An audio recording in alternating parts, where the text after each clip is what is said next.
हम दोनों court marriage करने के बाद घर आ गए थे। हम ऐसा करना नहीं चाहते थे, लेकिन हम बहुत डरे हुए थे कि हमारे घर वाले हमारी शादी कहीं और ना कर दें।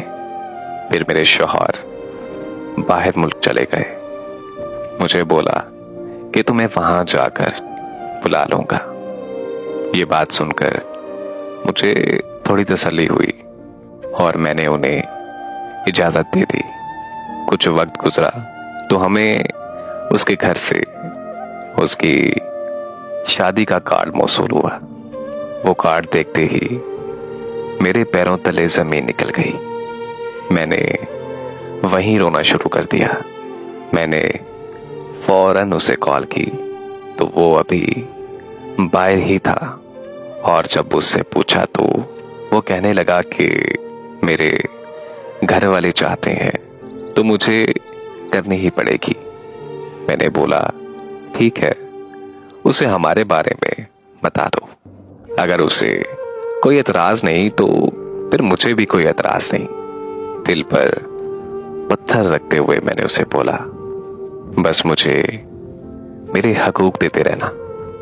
और फिर अचानक उसने मुझसे बात करना बंद कर दी। मैंने लड़की के पापा को सब कुछ सच सच बता दिया और उन्होंने रिश्ता तोड़ दिया। उस लड़की की कहीं और शादी हो गई और अब वो और उसके घर वाले मुझसे बेइंतहा नफरत करते हैं। सारा दिन पागलों की तरह उसे कॉल्स करती रहती हूं, लेकिन वो अब मुझसे बात ही नहीं करता।